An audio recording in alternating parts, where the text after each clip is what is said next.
Most people see me now, shaved head, veins popping out my neck, running in the freezing cold, yelling into the phone, telling you to stay hard. They see the outside, the show, the final product. But what they don't fucking see is where it started. They don't see where I came from. Because nobody wants to watch the beginning. They just want to see the victory lap. They want to see the muscles, the books, the medals, but that's not where I was built. I was built in hell. Real hell. I ain't talking about no metaphorical, everyone has hard days kind of hell. I'm talking blood on the floor, broken bones, screaming in the night type shit. I had front row seats to a damn horror movie. Except it wasn't on TV. It was my life. My father was the star of the show. Abusive, violent, controlling, cruel. He beat my mom like it was a job. He owned a roller rink, had money status, but behind closed doors, he was a monster. I watched him beat her down like she was nothing. Heard her cry. Watched the blood drip. And I was a little kid, man. What the fuck is a kid supposed to do with that? I didn't understand it. I just knew I was scared all the time. Every day was survival. My brain was rewired from the beginning to expect pain.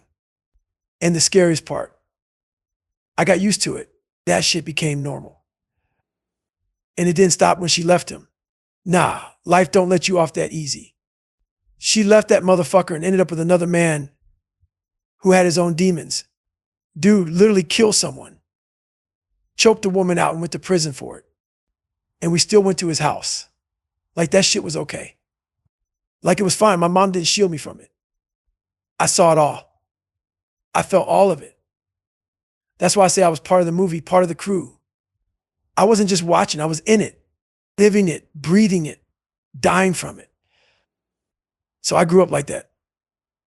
Terrified, confused, angry. And let me tell you something. When you grow up in hell, you got two choices. You can become the devil or you can confront him. And for a long time, I thought the devil was my father. I carried that shit for years. The hate, the resentment, the pain. Until one day I went to see him. I thought maybe I'd find closure. Thought maybe facing him would set me free. But when I left that house, I realized something way more terrifying than him. The real devil, it was me. I was the one holding myself back. I was the one quitting, making excuses, staying soft, blaming everybody, crying about shit that no one was ever going to fix for me. And that's when I knew if I was ever going to get out of this hole, it was on me, not my daddy, not my mom, not the system. That's when the fire started. That's when I stopped being a victim. But don't get it twisted. That shit didn't turn me into a savage overnight. Nah, I was still broken. I was fat, lazy, insecure. I was full of fear. And then I met Sergeant Jack, my grandfather. 37 years in the military, and this dude never took his foot off the gas.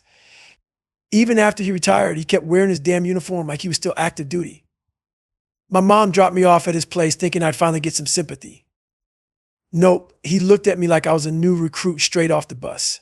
And no emotion, just orders. Yard needs mowing. Car needs washing. Leaves need racking. Get to work. And I did. Every damn day. Before school, after school. No thank yous, no good jobs. Just sweat, dirt, and silence. And let me tell you something. At first, I hated that motherfucker. Hated his guts. But then something weird started happening. I started changing. I started realizing something. If I just did the job right the first time, I wouldn't have to keep doing it over. That made me feel something. I didn't know what it was at the time. But now I know that feeling. It was pride. For the first time in my life, I had pride in something. Even if it was just a clean-ass tire. Even if it was a leaf-free lawn. I started giving a fuck. Not about what other people thought. I still didn't get no praise. But about myself. My standard. That's the first seed of discipline right there. When no one's watching and you still do it right. And that's when I realized discipline ain't about motivation. It ain't about feeling good. It's about consistency. It's about doing what needs to be done every single time without someone telling you to. It's internal. It's quiet. But it builds you into something the world can't shake. Still, discipline wasn't enough. I needed something more. Something bigger. Something stronger than me. Because when I went into pararescue training, I hit a fucking wall. Literally. I hated the water. I was terrified of it. It couldn't swim for shit. And I kept failing over and over. And every time I did, that little voice in my head said, see, you're not good enough. And that voice started winning. I needed something to shut that motherfucker up. So I built Goggins. David couldn't do it. So I created a savage that could. I visualized this beast. A guy who didn't give a fuck about pain, about fear, about comfort. A guy who would go to war every day and never back down. And when shit got hard, when David started crying again, making excuses, Goggins would show up and drag his sorry ass through the mud. That wasn't a gimmick. That wasn't motivation. That was war. Internal war between the weak little boy I used to be and the monster I was trying to become. And guess what? That monster saved my fucking life. But monsters don't get built in the light. You don't create Goggins in a warm bed with silk sheets and praise and participation trophies. Here you build him in silence, in suffering, in the dark. You forge him in cold mornings, long runs, brutal truths. And that shit ain't for everybody. Most people will never meet the savage inside them because they're too comfortable, too safe, too protected. But if you're out there, sitting in your own version of hell, looking around at your life like, how the fuck did I get here? I'm here to tell you, it ain't over, but it will be if you don't change. Nobody's coming. No one gives a fuck about your excuses, your past, your trauma, your bad luck. You either face it or you let it own you forever. I chose to face it. I chose to suffer. I chose the pain because that pain, that's where the truth is. That's where the real you is hiding. And you don't get to meet that version of yourself unless you're willing to crawl through the shit to get to him. So don't tell me you want it if you're not ready to bleed for it. Don't say you want to be a beast if you're still sleeping in.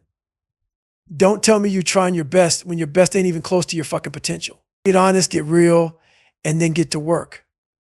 Because when you finally stop bullshitting yourself, when you finally stop pointing fingers, when you finally say, fuck it, this is on me, that's when the savage shows up.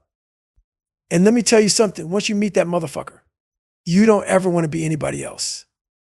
Man, people always talk about hope like it's this magical thing. Like if you just sit there and wish hard enough, good shit will happen. Let me tell you something, man. Hope is some weak ass shit. Hope is for motherfuckers who want things to change without putting in the work. You hope someone calls you. You hope the job comes through. You hope the scale finally drops. Guess what? Hope don't do a damn thing without action. It's not in your hands, it's in the clouds. It's a fairy tale. Hope is what people cling to right before they fucking drown. You want to know what changed my life? Not hope, belief. And not that Disney Channel self-help book, just believe in yourself bullshit. Not some Sesame Street ass lesson. I'm talking about belief you earn in the dark. A belief you carve out of failure. Belief that comes from doing the same painful shit over and over and refusing to quit. That's what I had to build. Not find, build. Because when I kept going back to Navy SEAL training, I wasn't hoping it'd get easier. I believed I could get through it. Not because I was talented. I was the slowest motherfucker in there. But I knew deep down I had more in me. I just wasn't tapping into it. I wasn't executing. And I was making excuses. And the moment I accepted that truth, I stopped hoping. I started believing. You only believe in yourself when you've seen what you're made of. When you've stood in the fire, looked fear in the eye, and kept moving forward. That's belief. And it only comes after pain. My whole life I was told I was dumb, stupid, learning disabled, couldn't read, couldn't spell. I believed that shit. I carried it like armor. That's the thing. You get told something enough, you start wearing it like it's the truth. But it's not truth. It's just bullshit someone else projected onto you. And if you don't fight it, it becomes your identity. I had to kill that. I had to kill the loser in me, the quitter, the scared little bitch who just wanted to be liked, who just wanted to be left alone. That guy had to die because he was holding me back. You know what people don't talk about enough? Alter egos. You think Goggins was born. Fuck no, I made him. David Goggins was soft, emotional, full of excuses. He'd get punched once and fold. So I created someone who wouldn't. Someone who could take the hits. Someone who loved the pain I went into my mind and I started building this motherfucker brick by brick. I said, what kind of man would it take to survive everything I'm afraid of? And then I became him. I imagined how he talked, how he trained, what he looked like. I stopped being David. When shit got hard, I became Goggins. I still do. When I don't want to run, when I'm exhausted, when my back's fucked up, my feet are broken, and I still got miles to go. David ain't getting that shit done, but Goggins will. Goggins doesn't ask questions. He doesn't feel sorry for himself. He drags your ass through hell and makes you stronger. That's the difference between winners and everybody else. Most people feel pain and they stop. They quit.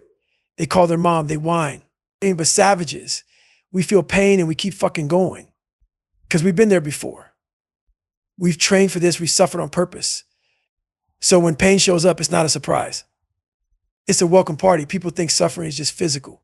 We're running in the cold, doing push-ups, lifting weights.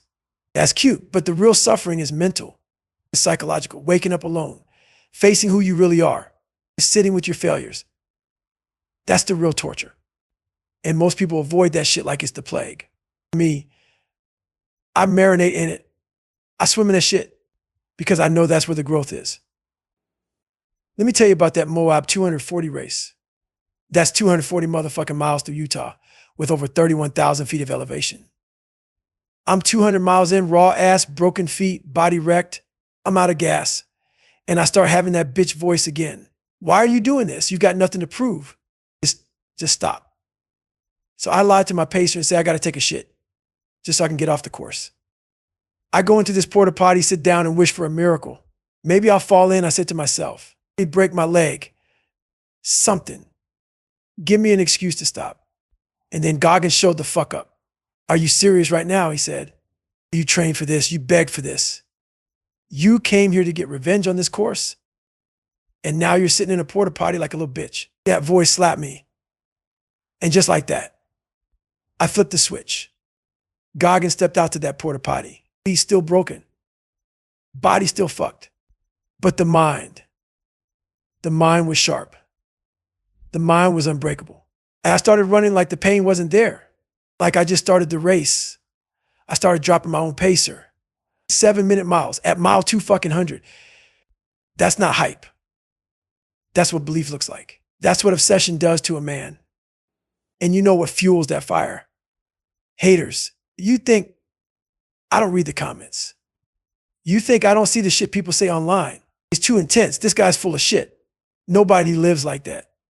Nah, I see it. And I turn that hate into fucking fuel. I record it. I play it back. I make playlists out to it. I bump that shit like it's music. I call it the haters mixtape. Because while you're talking shit, I'm running miles, writing books, breaking records. And your hate, that's the beat I train to. That's the fuel I burn. So keep talking. You don't hurt me. You make me better. And the funny part is haters ain't doing better than you. Ever. You don't meet a savage out there running ultras who's also trolling people on Instagram. Nah. Weak people talk. Strong people work. Real recognizes real. And when I walk in a room, I don't have to say a word. People feel it. They feel the work. They feel the pain. I'm like a lie detector for mediocrity. You stand next to me too long, you start to judge yourself. That's why people get uncomfortable. It ain't me judging them. It's their own conscience waking the fuck up. People see what I've done now. The books, the money, the name. They think I'm on some motivational speaker bullshit. They don't see the years, the sacrifice, the suffering, the silence. I was waking up at 4 a.m. and when no one gave a shit. I was running on fucked up knees before anybody knew my name. I put in work when there was no applause. And I still do. That's why I win. That's why I'll keep winning. Because even now when I sleep in a nice bed, when life is comfortable, I make it hard. I take away the softness. I put myself in the fire on purpose because greatness is forged there. Not on the couch, not under silk sheets, in the dirt, in the grind, in the fucking trenches. You think you want it. You think you're ready to level up. Then stop talking and prove it. Build your own Goggins, not by wishing. Not by hoping, by suffering. By doing hard shit every damn day until you've built belief so strong that nothing, no hate or no excuse, no weakness can touch it. You want to know how I built my mind? I stopped hoping. I started becoming. So stop waiting for someone to save you. Stop looking for shortcuts and stop bullshitting yourself. There's only one way out. And it's through the fucking fire. Are you ready? Then let's fucking go. Man, people ask me all the time, how the fuck do you keep going? Like it's some magic trick. Like there's a hidden button you press that turns you into a savage. There ain't no fucking button. It's pain. It's suffering. And it's choosing to do the hard shit again and again and again when no one's watching and no one gives a fuck. I don't do this for likes. I don't do it for your validation. I do it because I know exactly who I used to be. I do it because that weak motherfucker is always in the shadows waiting for me to slip. You want to know how I stay grounded, how I stay locked in? It's because I never forget what it took to become Goggins. I remember every mile, every bruise, every failure. And I carry that shit like a badge of honor. I built myself brick by brick. And I'm never going back. You think the Moab 240 was just a race? That shit was war. A war against myself. I showed up in 2019 and got my ass handed to me. That trail didn't give a fuck who I was. It chewed me up and spit me out. So I came back in 2020 not to run it, to dominate it. But guess what? The course didn't get easier. I just got harder. 200 miles in, body destroyed, raw skin, busted feet, zero sleep. I'm barely functioning. I tell my pacer I need a break. I stumble into a porta potty and sit down, and in that moment, I start lying to myself. Maybe something will happen, I said. Maybe I'll pass out. Maybe I'll break something. Maybe this can all just stop. Then that switch flipped. Goggins walked in. Get your weak ass shit together, he said. You trained for this. You asked for this. And you suffered for this moment. And now you want out. Fuck no, we finish. That's the difference, that moment. When 99% of people quit, I flip the switch and go the other way. I don't lean away from pain, I run into it. That's why I finished the last 40 miles of that race like a savage. 7-minute miles, I was a fucking machine. Because once the mind decides, the body follows. You think you're tired. You think you've hit your limit. You're not even close. That's the lie you've been living your whole life. You've been operating at 40% max. That other 60 is buried under fear, excuses, and bullshit. I've seen what the other 60 looks like. And it's fucking beautiful. But you only unlock it when you're willing to go to war. And I ain't talking about war with the world. I'm talking about war with yourself. The internal battlefield. That's the only fight that matters. Because if you win that one, no one can touch you. Not the haters, not the critics, not your past, no one. People say, David, how do you take souls? Like it's some trick. Let me tell you something. Taking souls ain't about breaking others.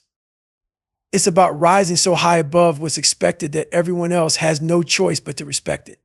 You go so hard that you make their excuses irrelevant. You make their standards look like trash. You become the measuring stick, the blueprint, the fucking monster in the room. That's how you take souls. You show up when they expect you to quit. You smile through pain. You lead when everyone else is looking for a way out. I learned that in Navy SEAL training, Hell Week, Wednesday.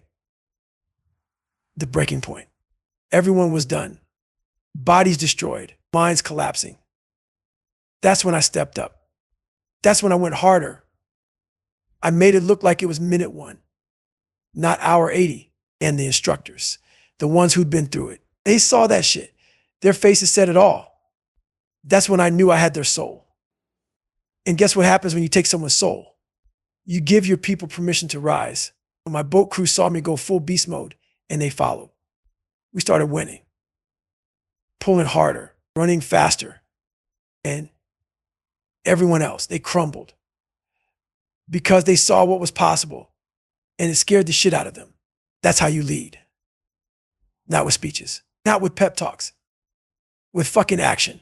That's what I did to my pacer at Moab. Mike's a savage. He's run ultras. He knows pain.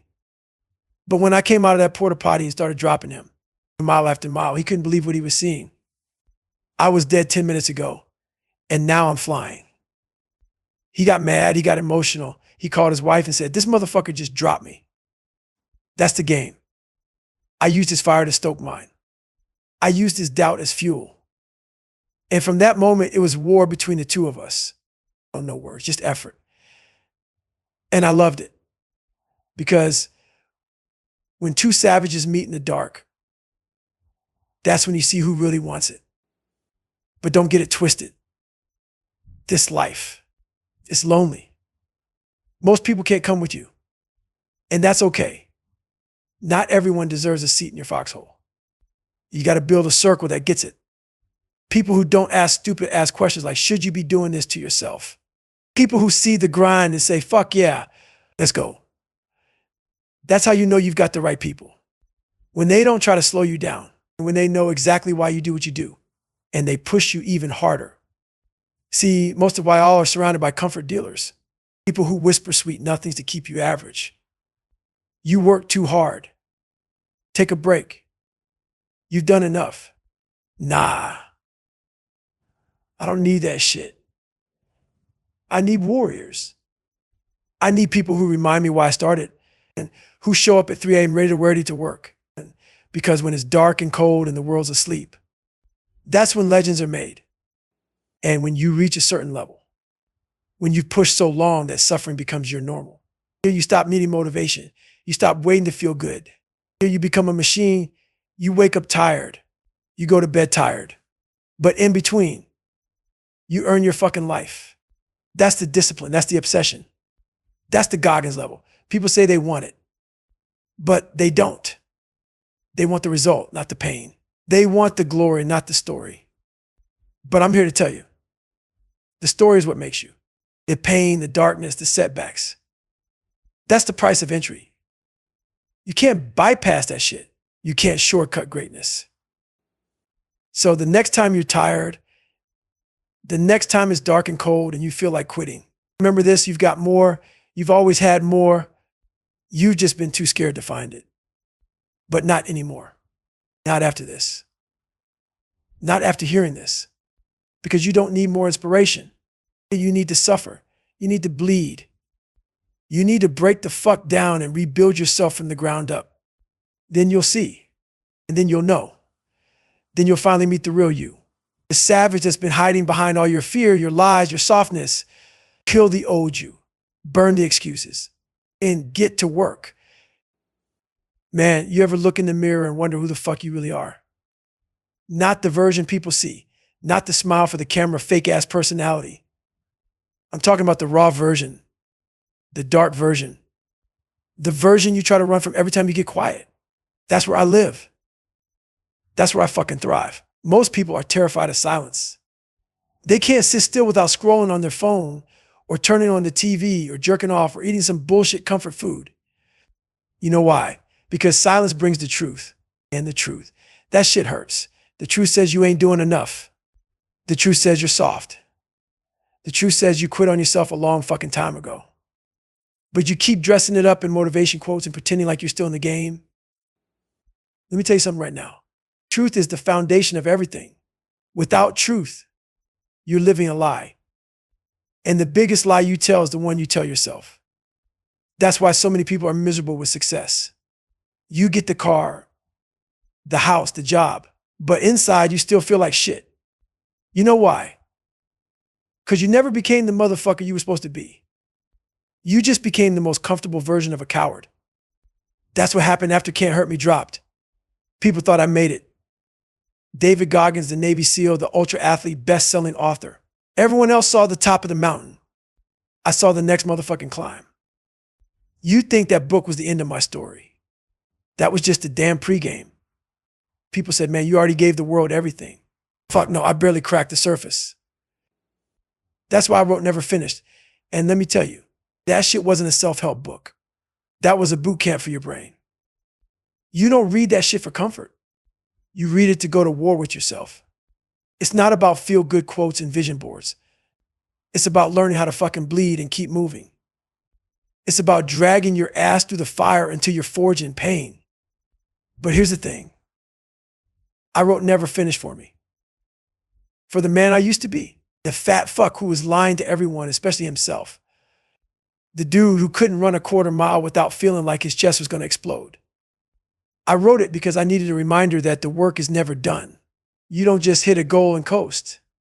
You hit it, and then you say, cool. Yeah, what's next, motherfucker? And then you start over. That's the problem with success. It makes you soft. It tricks you into thinking you've arrived, but you haven't arrived. You're just parked on the side of the road, looking around while the savage version of you keeps walking. That's why I wake up every day, like I'm still broke, like I still got no name, like I'm still that scared, beat down kid from Indiana with a learning disability and no future. You know what I do when life gets too good, when shit feels too easy? I throw myself back in the fire. I take on something that scares the shit out to me. I say yes to pain.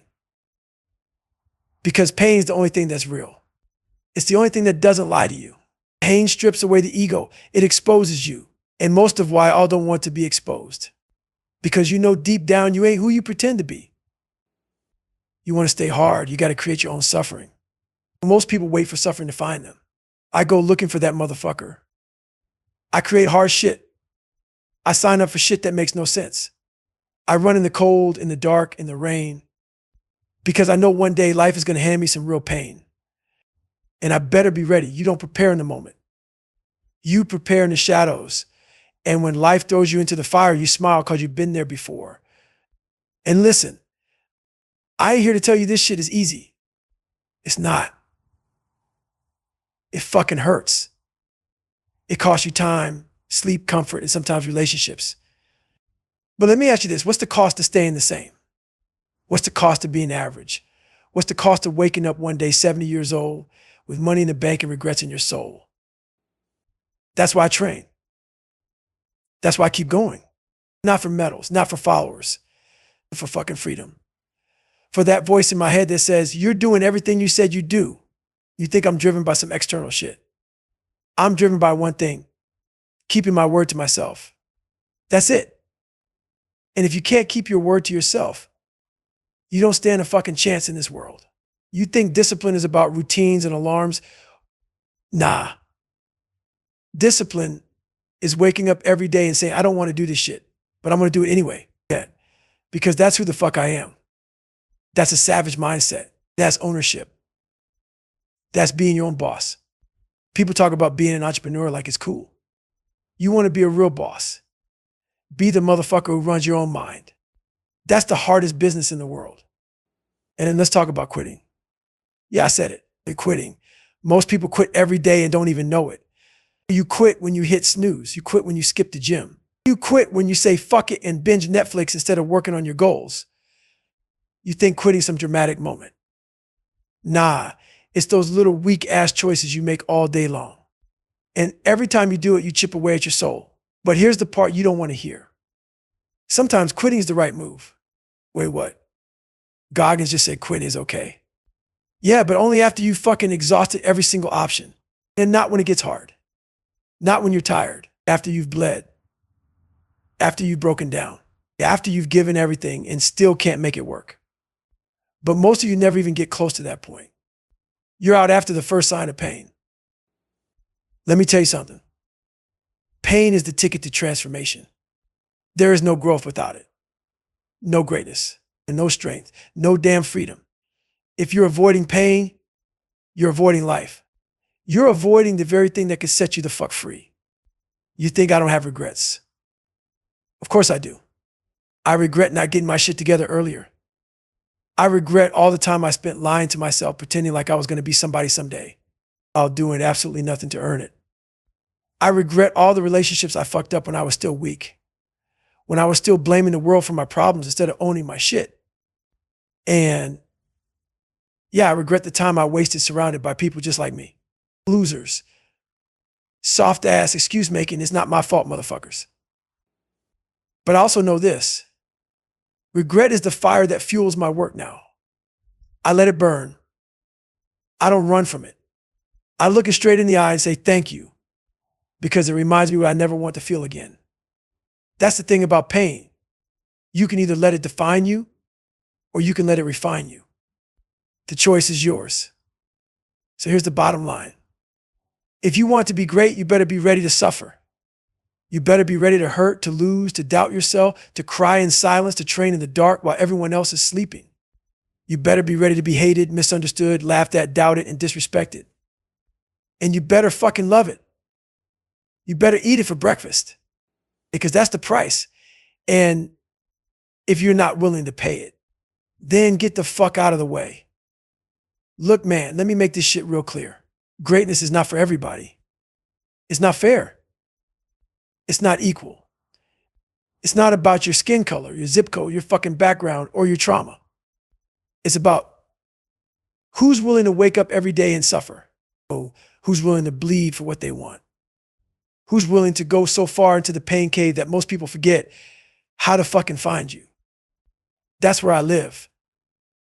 That's where I've always lived. People say, Goggins, how do you keep going when no one's watching? When no one's clapping for you? When there's no finish line in sight? You know how? Because I know what it's like to be invisible. I know what it's like when no one gives a shit whether you live or die. I know what it's like to be laughed at, doubted, overlooked, and ignored. I became the man I am because of that shit. And because of the darkness. Because of the silence. Because of the grind that nobody saw. You can't fake that. You can't download it. You can't hack your way into it. You got to fucking live it. And let me tell you something.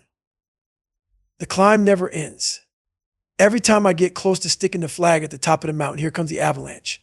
That shit hits me every single time. And at first I used to ask why. Why does it always fall apart just when I'm about to win? But now I know I was never meant to stay at the top. I was built for the climb. I was built for the suffering, for the rebuild, for the comeback. That's where the lessons are. Not at the peak and in the fall. In the struggle. That's where your soul gets shaped. I've climbed the same mountain over and over again. Different jobs, different goals, different fucking missions. But the mountain, always there, always waiting. And guess what? I love that shit. Because now I know every rock, every loose footing, every dangerous turn. And that means I can move faster. I can move smarter. While everyone else is stumbling in the dark, I already know the way. And I didn't learn it from a mentor or some bullshit YouTube video. I learned it by falling, bleeding, crawling, and dragging my broken body up that trail more times than I can count. People want transformation, but they don't want the breakdown. You don't get to be reborn unless the old version of you fucking dies. And that death, that's painful. That's ugly. That's lonely. And you can't fake it. You have to sit in the pain long enough for the old version of you to suffocate. You want to quit. You better ask yourself a few questions. Have you tried everything? I mean, fucking everything. Have you maxed out every option? Flipped every stone, run every damn mile, bled every drop you had? If the answer is no, then shut the fuck up and get back to work. Quitting only comes after complete exhaustion, after all doors are locked. But most of why y'all quit at discomfort, not exhaustion. Tim Grover once said there's the pain of discipline and the pain of regret. Let me tell you something. Regret fucking haunts you. It stays with you. You can't drink it away. You can't scroll it away. It's in your head when you're alone. It's that whisper in the dark saying you could have been more. I got regrets, but I also got discipline. That's why I keep pushing. That's why I keep going. Because I refuse to add more regrets to the list. People think I was born with this. Like I popped out the womb doing pull-ups and yelling, stay hard. I didn't. I was the opposite. I was scared of my own fucking shadow. I was fat, lazy, insecure. I couldn't read. I was a fucking ghost in the back of the classroom. But you know what I had? Curiosity. I used to read magazines about athletes and high achievers. Michael Jordan, Jim Brown, all these legends. And I saw one thing. They weren't always the most talented, but they had obsession, work ethic, grit that I could learn, that I could train. That's what people miss. You don't need to be gifted. You need to be fucking relentless. You need to stop waiting for a sign and become your own damn hero. I realized I could outwork people. I could suffer more. I could show up every day and chip away at who I used to be. Yeah. I could build something great out of nothing. And I did. Now people see me and they think I love the grind. Yeah, I wake up excited. Let me be real with you. Those days, I don't want to do shit. I don't want to run. I don't want to write. I don't want to suffer. But I do it anyway. Not because I love it, because I respect it. Because I know what's on the other side of it. And because I'm at war with comfort. Every second, every fucking day, success will soften you. I know it. I feel it. The more money you make, the nicer your house, the softer your fucking bed, the harder it gets to stay hard. That's why I strip all that shit away when I need to. That's why I still train in the cold. I still put myself in dark places, because once you stop challenging yourself, the old version of you starts creeping back in. And when that weak voice shows up, you better be ready. When you're the last light on in a dark building, everyone else out partying, sleeping, quitting, that light becomes your power. That's when people start noticing. That's when you separate. That's when you become a savage. Because when everyone else stopped, you kept going. This ain't for everybody. I know that. I never said it was. You want to be average, cool. Hey, go be average. But if you want to be uncommon amongst the uncommon, if you want to be a game changer, then you better start acting like it. That means discipline. That means obsession. That means motherfucking ownership. Game changers don't talk about what they're going to do. They do it every day in silence, in the shadows, without applause. They show up like their life depends on it, because it fucking does. You don't get to the top by accident. You get there by being willing to go where no one else will.